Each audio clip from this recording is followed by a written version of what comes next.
प्रभु के पवित्र और जीवित नाम में सबको जय मसीह की। हम प्रभु का धन्यवाद करते हैं कि प्रभु ने एक बार फिर से हमें अपने चरणों में आने का सौभाग्य दिया। आइए आज के मनन के लिए हम प्रभु के वचन में से एक वचन पढ़ेंगे। दूसरा थिस्सलुनीकियों 2:15 वचन। इस वचन में इस प्रकार लिखा है, इसीलिए हे भाइयों स्थिर रहो और जो बातें तुमने चाहे वचन या पत्री के द्वारा हमसे सीखी है उन्हें थामे रहो।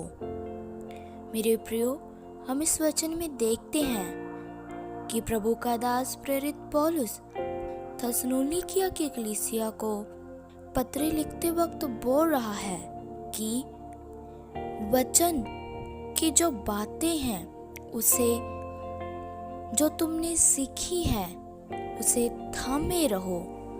मेरे प्रियो, ये वचन केवल थिस्सलुनीकियों की कलीसिया को नहीं है, ये वचन हमारे लिए भी है। हमने इस वचन को सुनते हुए इसको थामे रहना है, क्योंकि ये वचन परमेश्वर की आवाज है। मेरे प्रियो, इस संसार में रहते हुए हम बहुत से ऐसे विश्वासियों को देखते हैं जो वचन तो सुनते हैं पर लेकिन उसे थामे नहीं रहते, उस वचन पर स्थिर नहीं रहते, उस वचन पर चलना वह छोड़ देते हैं। लेकिन मेरे प्रियो, ये बहुत ही गलत बात है। ये परमेश्वर का पवित्र वचन है। कई लोग इस पवित्र वचन को हल्के में ले लेते हैं, लेकिन मेरे प्रियो, ये परमेश्वर का पवित्र वचन है। हमने इस वचन को अपने जीवन में थामते हुए, इस वचन के अनुसार स्थिर रहते हुए इस संसार में चलना है। हमने वचन को सीखते सीखते महान प्रभु यीशु मसीह का नाम ऊंचा करना है। हमारे जीवन से सारा आदर महिमा जलाल प्रभु यीशु मसीह को मिलना है।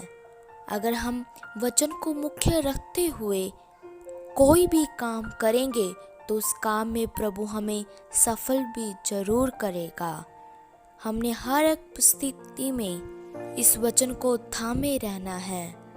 कई लोग इस वचन को मुसीबत आने पर, कष्ट आने पर छोड़ देते हैं, इस वचन में स्थिर नहीं रहते, क्योंकि उनका विश्वास अभी कमजोर है, उनका विश्वास स्थिर विश्वास नहीं है।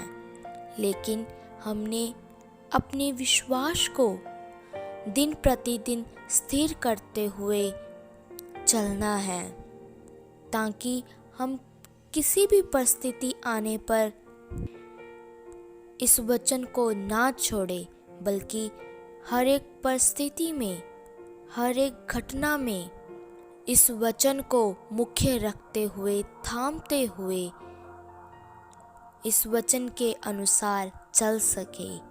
मेरे प्रियो, हमने प्रभु से यही प्रार्थना करनी है कि प्रभु हमें इस वचन में स्थिर रहने के लिए कृपा दीजिए। प्रभु हमें इस वचन को थामते हुए चलने के लिए कृपा दीजिए। प्रभु कोई भी परिस्थिति आने पर हम इस वचन को कभी ना छोड़े, हमारा विश्वास कमजोर ना होने पाए। अगर हम ऐसी प्रार्थना करेंगे तो प्रभु हमारी प्रार्थना को सुनकर, हमारी प्रार्थना का उत्तर देकर हम इस वचन को थामते रहने के लिए कृपा देगा। उसका अनुग्रह हम पर बना रहेगा। इसीलिए मेरे प्रियो, हम जो प्रभु यीशु मसीह पर संपूर्ण विश्वास करने वाले हैं, इस वचन को थामते रहना है। कई लोग वचन को सुनते तो हैं, लेकिन वह एक टाइम पास करते हैं, वैसे दिखावे के लिए वचन सुनते हैं। उन्हें इस वचन को थामते रहना अच्छा नहीं लगता, तो इसीलिए वे इस वचन को सुनकर छोड़ देते हैं। लेकिन मेरे प्रियो, ऐसे लोगों पर प्रभु की कोई भी कृपा नहीं होगी। ऐसे लोगों से प्रभु घृणा करता है। इसीलिए मेरे प्रियो, हमने इस वचन को थामे रहना है, ताकि हमारे जीवन से प्रभु यीशु मसीह को आदर और महिमा मिल सके। हम चाहे वचन सुनते हैं, चाहे कोई आत्मिक किताब पढ़ते हैं, तो उसे हल्के में नहीं लेना। उस वचन को जो हम सीखते हैं उसके अनुसार चलकर एक अच्छे विश्वासी बनना है। प्रभु इन वचनों के द्वारा आप सबको आशीष दे। आइए अपनी आंखों को बंद करें, सिरों को झुकाएं, हम प्रार्थना करते हैं। महान सर्वशक्तिमान पिता प्रभु, हम आपका धन्यवाद करते हैं। आपने सुबह के समय में हमें अपने चरणों में आने का सौभाग्य दिया। बहुत सारे लोग आज के दिन को देख न सके, इस संसार को छोड़कर चले गए, लेकिन प्रभु आपने अपनी प्रार्थना के लिए हमें जीवित रखा। हम आपका धन्यवाद करते हैं। प्रभु आज के शुभ संदेश के लिए आपने एक सुंदर वचन हमें खोल कर दिया कि हमने हर एक बात में स्थिर बनना है। हमने अपने जीवन में आपके वचन को थामे रहना है। प्रभु हम इस वचन को थामे रहें, इसलिए आपकी कृपा हम पर बनी रहे, ताकि इस संसार में रहते हुए हम आपके वचन के द्वारा आत्मिक बनते जाएं। प्रभु हमें इस वचन के अनुसार चलने के लिए कृपा दीजिए। प्रभु आज का वचन एक के लिए आशीष का कारण बन जाए। जितने भी तेरे जन ये तेरा पवित्र वचन सुने, उनके हृदय में वचन कार्य करने पाए। प्रभु हम सबकी प्रार्थनाओं को सुन लो, क्योंकि आप हमारी प्रार्थना को उत्तर देने वाले यहोवा परमेश्वर है। हम प्रभु यीशु मसीह के नाम से मांगते हैं, आमीन। सबको जय मसीह की। मारानाथा।